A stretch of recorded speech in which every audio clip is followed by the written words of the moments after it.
uh, entrepreneurs such as yourselves create success from a monetary standpoint. For those of you who don't know who I am, the Six Figure Academy is a lifestyle entrepreneur coaching academy where we have online programs and businesses or coaching services where we help entrepreneurs such as yourselves break through money blocks, primarily eliminating bad money stories. And for those of you who have been into any of the trainings I've done in the past, a lot of the focus is understanding that in order for us to create financial flow or solid money flow in our lives, it's more than just money mindset. It's more than just strategies and tactics, because that's what everyone else does. The interesting thing is, one of the things that we specialize in is in helping people understand their unique money making strategies or their unique code to creating wealth in their lives. We refer to it as prosperity because really at the end of the day, money is just a tool to get us to where we want to go. I think it's pretty relevant to talk about that because based on the polls so far, we're seeing that one of the biggest struggles right now is finances and then work and career. I'm not sure exactly or specifically, and if you want to ask a question about that, in terms of career and work, are you questioning your career and work, or are you wondering how to adapt? Okay. Um, it's interesting during these times, the interesting times that we're in right now, that it's not a local thing, it's not a nationwide thing, it is a global thing. Okay. And one of the things I will not be going into too much today is what we get to see every single day, which is the state of whatever is going on out there. I think the biggest focus from one week to the next is what we're going to do is give you a little something to, first and foremost, lift you up a little bit for the week. Because as we start the week, every single week, and I know during these times, the days tend to blend in, weekends and weekdays tend to all become one. But let's see if what we can do to have these weekly Monday sessions become a way to kind of keep us on track, right? Um, so currently, you guys are still voting, which is fantastic. Career and finances are um, tied for the for first place. I mean, there are other issues like client issues, health issues, spouse, significant other, children. And I think it's really interesting that in light of everything going on, our main focus right now is finance and career. Okay. And so let's talk about that. So one of the things that we often talk about, here's the thing. My students and clients during these times have been having record-breaking months. And it's really fascinating to see out there the difference in the dichotomy between those that are doing well during these times and those that are struggling during these times. And oftentimes we'll sit there and we'll think about what's the difference. See, I have a lot of students that are real estate agents. I also have a lot of one-on-one clients that are real estate agents, and they run the gambit. Some are just starting out. Literally, this was their first year. And some are seasoned agents that have been around for a really, really long time. And despite whatever is going on out there and what we hear about the struggles that people have, I was kind of fascinated seeing why is it our students and clients were not struggling? Why are students and clients able to what we call adapt and stay resilient during these times? I had intention of today talking about a couple topics, which was about strengthening our want muscle and our choices in perception. But I think in light of what you guys have been polling in with, I'm going to add on another point of conversation, which is what I've been sharing with all of our internal communities here at the Six Figure Academy of our students and clients and our audience, called staying on par. Okay, and what I mean by staying on par is that it's an acronym. For those of you who play golf, you know what that means, is that when you're staying on par, you're staying within the realm without bogeying, right? And that means like if you exceed the amount of strokes per hole, you are no longer on par. Now, what does par stand for in our world? Par stands for in our world, and which is relevant to these times. And this is the thing that we've been doing since day one before this whole situation that we're dealing with right now started. And par stands for, and if you are taking notes, this is something you probably want to write down. Staying on par means P stands for pivot, which we've heard a lot. You know, People saying, you got to pivot, you got to pivot. Okay, but what does that really mean? So let's talk about that for a little bit. A is then stands for adapt. Okay. And then R stands for resilient. And so your goal during these challenges, and this is a fantastic time for every single human being on the planet to learn how to, one, kind of like shift how they approach life in general, but also the way they structure their business. I do voiceovers for fun because I have a sound studio that I do to create audio programs for my audience, and I figured, oh, why the heck not, And so I started doing voiceovers, and recently I did a voiceover for a real estate agent on the East Coast because he was changing the way he was doing business by going, respecting the social distancing thing and going into uh, his listings and then creating interactive videos so that his clients didn't have to leave the house and can do their early determination of whether or not they want to even visit a house on their own, by creating a virtual tour that was interactive. And every time there was an interaction, there was a voiceover that talked over certain things. And I guess he didn't like the way he sounded, so he just hired me to create the voiceover stuff for his videos. So it was interesting because I had a chance to firsthand kind of have a conversation with this guy to see how he was adapting, what difference that was making. And apparently, according to him, even on the East Coast, where it is pretty gnarly right now in certain areas, he's still getting people wanting to buy or look at homes and take advantage of the market or whatever the case may be. Okay. So what then is the difference? What then is the difference between those agents that are going out there, no matter, I mean, we have brand new agents in our communities that are actually still doing well. Okay. They're just starting out this year. So it's not a function of, seasoned real estate agents versus brand new real estate agents. And so I took a step back, especially, and even more so when Nikki reached out, I think it was last week, to ask me to come and, talk to you guys every single week. I looked at what was the difference between those that were struggling and those that weren't. And so let's go into the first topic of what I want to discuss with you is the choice of perception. The interesting thing about the human nature is that we have a choice. Every way we perceive the world around us, we have a choice. Now, the choice is guided, okay, on an unconscious level by our desire to, or our desires and our wants in our life, okay? And what I mean by that is every single one of us has an ability to want. Okay. Now we're in an interesting time right now where we're now being confronted with making sure that our needs are met. Let's remind ourselves what our there's only 5 core needs that every human being has access to. And so let's talk about what those needs are. First and foremost, it's air.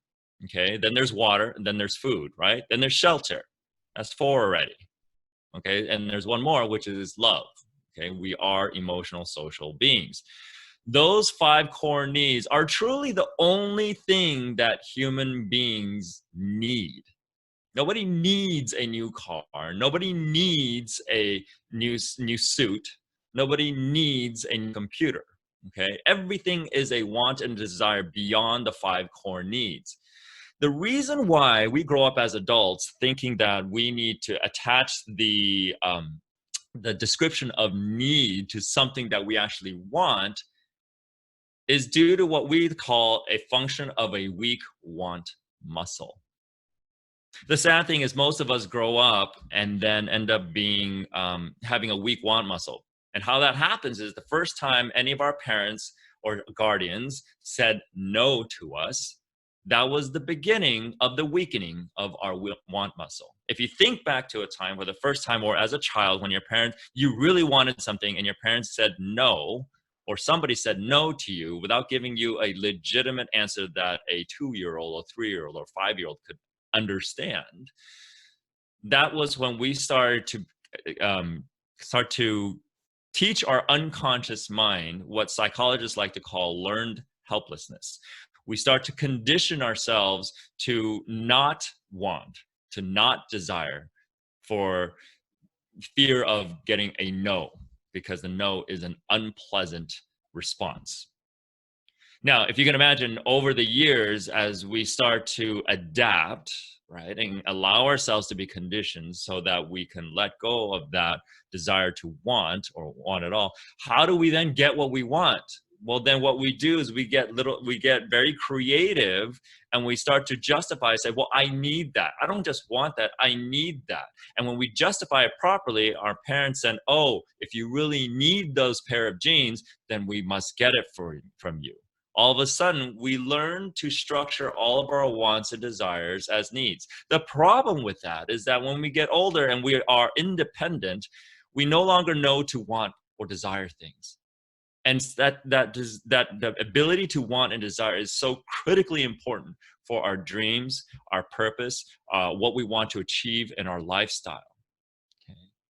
Many of us find ourselves at a point where we're going through life doing what everybody else is doing, or doing what we think we're supposed to be doing, and we completely lost sight of what we want. We lost sight of what we desire. And so what I want us to start doing, starting with this week, is start to impact the way we perceive the world based on what it is that we actually want. Ask yourself this: when was the last time, and hopefully you've done this already because we're already a month into this here in South Bay, just being quarantined at home. But if you haven't, this week is going to be a fantastic week to start. When was the last time you sat down and you actually articulated onto a piece of paper or a journal what it is that you actually want as a lifestyle? What is it that you actually want out of your work and career? What is it that you actually want when you want to make what you want to make? We can always say, yeah, I want to make 100,000, I want to make 200,000, I want to make $1 million. But when was the last time you actually wrote that down? I worked with a client one time when we first started, and I said, how much do you want to generate, or how much do you want to bring in as income as a year, along with everything else that we're going to work on? And I said, I want to bring in $500,000 a year. Okay, great. Do you have that written down somewhere? No way, I'm not going to write that down. And I was like, why? He says, well, I'm afraid if I write that down, I might not get it. I was like, that doesn't make any sense whatsoever. Okay, writing down something is probably the first most important step into actualizing your goals. Okay, let's think about why it's so important to write this down, and why I believe kids should never be taught completely digitally without ever learning how to read, or, well, obviously read, but write. Yeah, let's not teach our kids how to read. Okay, but let's about writing, with pen and paper, or pencil and paper. Okay, I love talking about this because it's such an important thing to do, because without integrating this into our practice of achieving what it is that we want in life, or what it is that we desire, it basically handicaps your ability to actualize, or to actually manifest and create what it is that you want, or you get your goals, basically. Okay, think about what happens. Think about all that happens when you write down your goal, or write anything down. Okay, because it all starts here. It all starts with the synaptic fibers of this quantum existence of your human mind, primarily on the unconscious level. So what happens is that you think of something. Now, our mind doesn't think in words. It actually thinks in abstracts. It doesn't even always think in clear pictures. Sometimes it's just a color. Sometimes it's just a sensation. Sometimes it's just just something, just like red or black, and it's a fuzzy thing, or it's a spiky thing to represent what it is you're thinking about. Depending on how you are, sometimes people who are emotion centered, it's emotionally attached with an emotion. People who are more intellectually centered have a little bit more clear and more specific type of imagery. But it's all considered an internal representation. Now, at that moment, when you want to write something down, something amazing has to happen. Something has to take all those synaptic fibers that are firing in your brain, creating this internal representation, to translate that into a language or a picture or some kind of thing, so that it could be universally understood, so that you can go back and read and read what was going on in your mind at the time, so that somebody else can look at it and help you actualize that goal. Once you think about, okay, great, this is how I'm going to translate it, another miracle happens. Another miracle of you picking up a pen, picking up a piece of paper or a notepad, and to start to translate everything that you see here that was translated from those internal representations, then to tell the body to pick up the arm, pick up the pen, pick up the paper, and start to trace out. You're not just writing, you're tracing out what you visualized here into a universal medium. Every time you write something down, it is a miracle in the making, because all these things have to happen in order for that. And so what happens is the reason why I say writing is such important, writing down what it is that you want or desire is so important, is because all your energy, all your intention, your unique frequency of existence, okay, and I'm talking that from a physics standpoint, that every time an ATP or mitochondria does its thing to give you energy, there is a frequency output, a waveform exists. All that has to work in concert harmony for you to effectively write something down. You are a miracle in the making every single time you actualize something on a piece of paper of what it is that you want and what it is that you desire. And what I want you to start doing starting this week is start to recognize that, okay? Because what that does is that then changes the frequency of how hard you write that down in terms of anchoring that intention onto a piece of paper, okay? I'm pretty sure a lot of us have not thought about what goes into writing down your goals. Just the way you write your words, be it cursive, be it through print, be it writing all caps, or be it writing without caps. Some people actually write like that. Okay, there's no beginning or end, no punctuation. Okay, whatever it is, everybody writes uniquely different. And as such, when you anchor your wants and desires onto a piece of paper, you've created almost an immutable contract to whatever, okay, be it universal God, okay, that's what you want, and you are asking for support in that manner. When you keep it in here all the time, nobody knows about it. No one will ever know about it, okay? And so what I want us to do then is to start thinking about that. If you haven't done this in a while, no better time than the present to sit down, take a moment to yourself, grab a cup of coffee, and just give yourself 30 minutes, okay, to sit down and just think about what you want. Because what's going to happen is going to shift the way you perceive things. It's going to have you recognize that where you put your energy and time to get you to where you want to go. I could come on here and start talking about different ways to adapt, different ways to be resilient, different ways to pivot your business. Okay, and maybe we can do that, but the fundamentals need to be addressed first.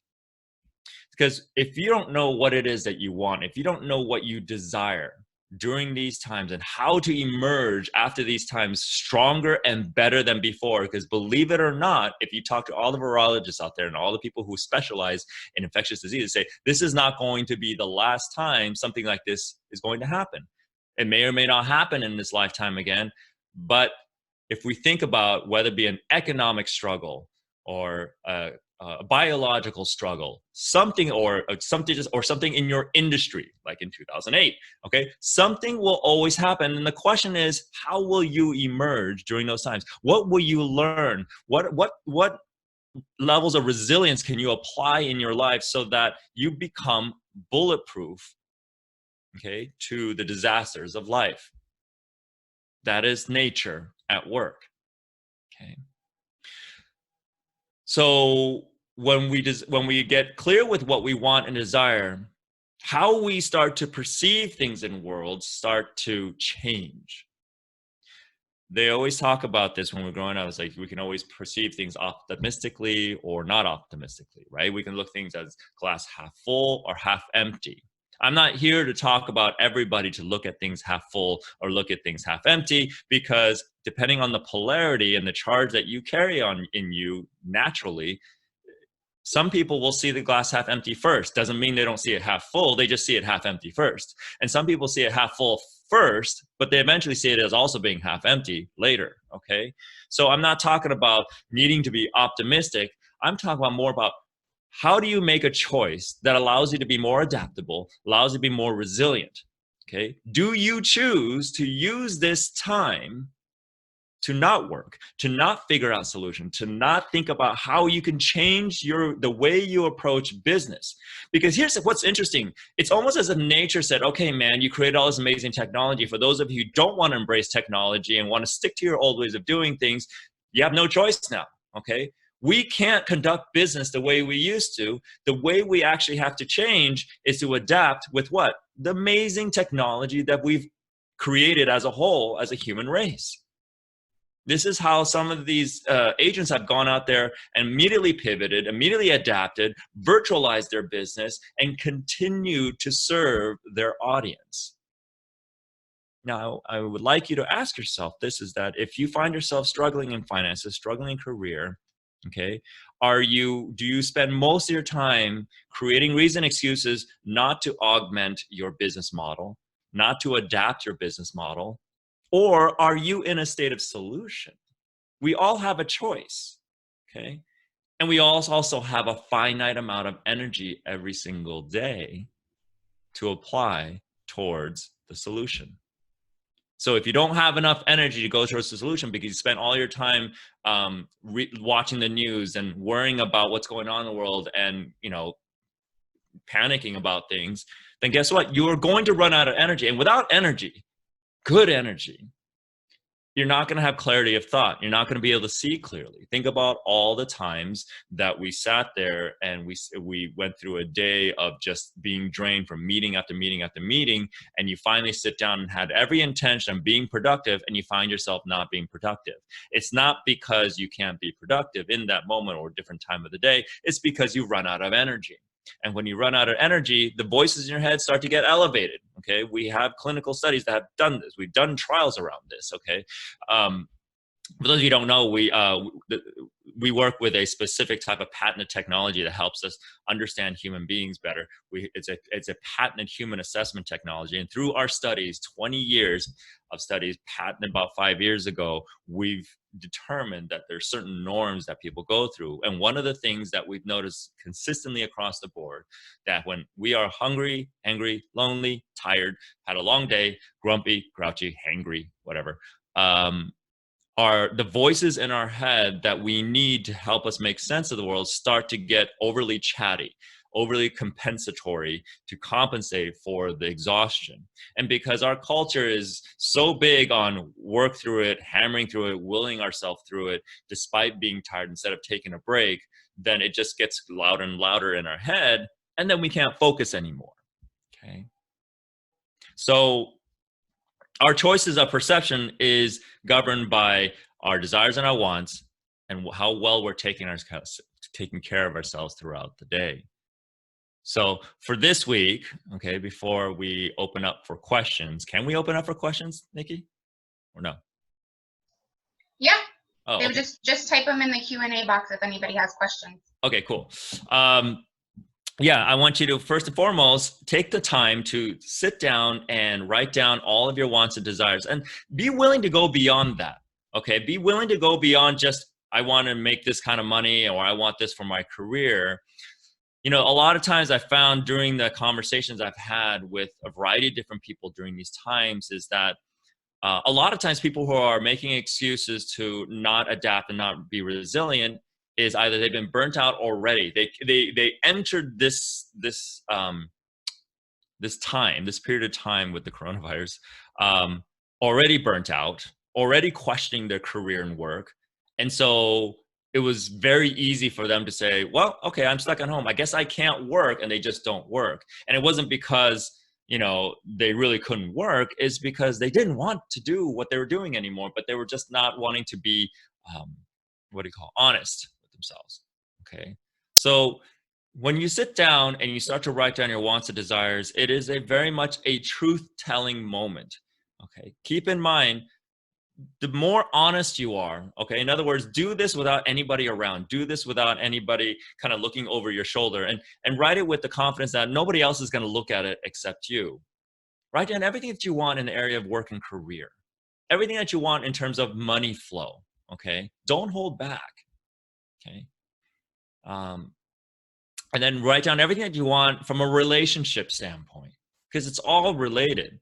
We all know about those people who struggle at work because they're struggling at home, or vice versa. They're struggling at work and it starts to impact their relationships at home.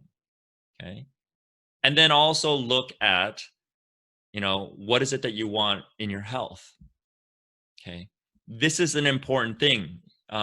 Let's see, where is health, by the way? Okay. Health is amongst the lowest of the concerns, which is fascinating to me. Okay. Why is that? What is the one constant, the common denominator in every career that you choose and every work that you do? Okay. The common denominator is you. Okay. You are the instrument. You are the tool to make this all happen. Think about the last time where you felt like crap and you tried to work the best you could.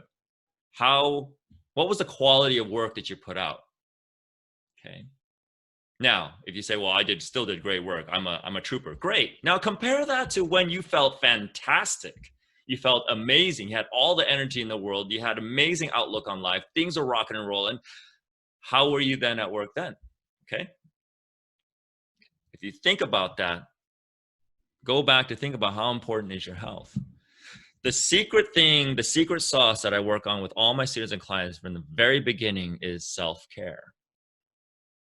And if you are not prioritizing self-care, especially during these times, okay, we're currently doing a challenge within our group, our community, which is about boosting your immunity, which has actually a byproduct of boosting your prosperity flow, your money flow. And it's been amazing. People are, just getting amazing results. And their focus is on what? Taking care of themselves during these times. When your body is healthy, when your body is clean, when you're not over compensating with coping by drinking too much alcohol, your mind is clear. Think about the last time you drank too much the night before and you woke up and tried to work and try to get clear on things. It's not that easy. Okay, there is a byproduct of all that, of not taking care of yourself. So if your finances is challenged, take a look at everything else. Take a look at your relationship. Take a look at your health. Take a look at how well you're honoring yourself and taking care of your body. Are you meditating every single day? Are you journaling every single day? Are you making sure that you eat clean and taking good care of the instrument and tool that is responsible for you making the best decisions for your business to adapt and stay resilient during these times? Okay. So for this week, let's start with that. Let's start with getting truthfully honest, brutally honest with what is it that you actually want in all areas of your life that are impacted by the work that you do. Okay. Why is it that you want to be a real estate agent? Okay. Is it just to make money, or is there something deeper than that? That is a very important question to ask. Okay. Be very clear with what you want. Don't hold back. And then notice when you do that, when you write it down, how it starts to shift your perception and your choices that you make this week. Okay. Do that this week. And what we're going to do is every single week, we're going to build on that so that you can completely start to shift the foundation, create a high level resiliency and adaptability so that once this is done, this thing that we're going through, you emerge with a business model that works even better, even more efficiently. And not only that, give you the confidence that no matter what comes your way down the road, be it contagion or be it economic or be it relational, be it anything the world can throw at you, that you have the confidence that you can handle it. And it all starts right now. Okay, so we're going to start with this week and build on that from 1 week to the next for as long as it takes to get you guys going to where you want to be, so that the concerns about finances start to go away. Okay, the concerns about your career start to go away, and we start to see these polls start to become more even, and then ideally get to a point where you just have that level of confidence that no matter what happens, you can handle it. Okay, so let's just answer any questions or any question that people have. Anybody? Bueller. If anybody has questions, go ahead and type them in the Q&A box. Do you have any questions, Nikki? No, I'm good. Is there anything else? I know you're in this all week long, all day long, right? So aside from what's been polled here, what are some of the things that you've been hearing in general, kind of like that stand out in your mind in terms of what people are dealing with? Well, I mean, I think the poll definitely shows exactly what people are worried about. You know, a Yeah. lot of realtors are worried about real estate, the industry. Mm-hmm. You know, when this first happened, we were not considered an essential business, and that made it very hard. Luckily, now we are. So there's a lot more parts of the business the realtors are able to do. There are Good. still some things they can't do, but we hope that that will change. But for now, I think it definitely is that, you know, worried about the business. Yeah. And I think Uh, one question just popped up too, just so you. Yeah, so Jan asked a question. Thank you for this. What was the R in PAR? Please repeat. Much appreciated. Yeah, R stands for resilience. Okay, so again, P stands for pivot, A stands for adapt, and R stands for resilience. And I love acronyms because it helps us remember the importance of staying on point or staying on par. Okay, are you able to pivot? I think a lot of what's happening right now, those are actually those who are doing well or doing better and better during these times have shifted from pivoting like a 747 Boeing to a fighter jet. Okay, because things are changing every single day, and there's this fine line between pivoting a little bit or over pivoting. Like if those of you watch basketball, if you over pivot, you get called for traveling, right? And so what happens when you over pivot, what that looks like is someone who goes from, doing the real estate to pivoting into doing basket weaving online. Okay, that's an over pivot because then you're going into a realm where you have absolutely no experience, or you may have, I don't know. I don't know who does basket weaving anymore.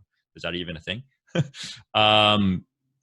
And so, yeah, so R stands for resilient.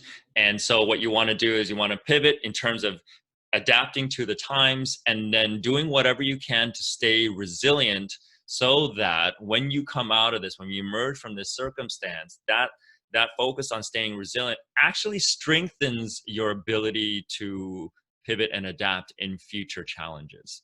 Okay. Angel goes, tenants in residential income listings are reluctant to allow inspections appraisal because they are in lockdown mode. Okay. Residential income listings. Okay, great. So that's a common challenge, right? In terms of then what do you do instead? Okay. So here's the thing. The pivot would be this within a real estate. A good solid pivot is maybe if you've had a focus in a particular area or segment of the market that isn't being well served during these times. The nice thing about a real estate agent is that when you pivot within within your opportunities as a real estate agent, you can pivot into other areas, other segments that aren't as profoundly impacted due to the restrictions. Okay, so how can you then pivot in that regard? How can then you adapt? Because people are still needing to get into homes. People are still needing to you know expand their portfolio. There are people who want to take advantage of these current interest rates to do whatever it is that they want to do. Okay, what we start to need to do, like pivoting, adapting, means thinking outside of the box without compromising your well-being. Okay, hopefully that that answers that. Those that are doing well, what did they change? What are they doing different? Okay, so yeah, great question. So going back to what I mentioned about what we mainly focus on is all the answers in terms of how we're going to pivot uniquely as an individual, because everybody does business differently. Everybody approaches life differently. How we pivot and adapt is going to, and what the solutions are lie with our lie in our ability to see clearly ahead. Okay, and how we're able to see clearly ahead. What they did, they didn't change per se, they augmented their self-care protocols. And what I mean by self-care is that they took care of their mental state of mind. They increased the amount of times they spent meditating. They cleared out, they minimized watching the news. They minimized, spending time finding out what's going on in the world, okay, aside from the rules. Because here's the thing about the news. I don't watch the news. I'm on social media enough because of our business that everything that I need to know, people will talk about anyway. So what they did was they kept their mind clean and clear. They didn't get so caught up in the frequency and the energy of what's going on in the world that it clouded their ability to see the different opportunities that are arising for them. And when the opportunity showed up, they allowed themselves to be flexible on how they can actually make that happen, being willing to let go of their old ways of doing things and being willing to embrace newer ways or newer technologies. Okay. That's what they started to do different. And so what happens was when I talk to every single real estate agent that is actually thriving during these times, there are no two agents doing things exactly the same way, because some have families, some are single, some have other obligations, some have to homeschool their kids, and they've had to create different strategies and tactics to adapt. So you take a look at things that are in your way and you remind yourself what your goal is. And so now, just like anything else, if you're walking down the street, going toward in the mall per se, or let's say you're walking in the mall, going towards a particular section of the mall to a particular store, and there's a lot of people there, do you just sit there and say, shoot, I can't? Well, sometimes I do. I do that sometimes. If it's too crowded, I walk away. But if there are people in it, but you have to go to the store, what do? Do you just sit there and just say, oh, I can't go to the store, but I have to go to that store? We go around, we work ourselves around. Think of how nature deals with boulders that fall into streams and rivers. Does the water sit there and go, I can't stand it anymore, we're going to stop flowing down the mountain? No, we actually flow around it. And what's interesting about nature is this: when you hit it, you flow around it, you ebb and flow around the challenges in your life. Eventually, that rock gets worn down, it gets smoothed out, it becomes part of your path. And then sometimes it helps you accelerate because it creates eddies that creates higher flow and current, okay, after it starts to get worn away. One of the big things about what's going on right now is that nature has basically stepped in and said, okay, you people, you species on this planet, take a seat to the side for a little bit, because you guys have been misbehaving a little bit, getting a little bit too confident for your britches, and realizing that a lot of us are going against nature in terms of how we live and how we approach our life.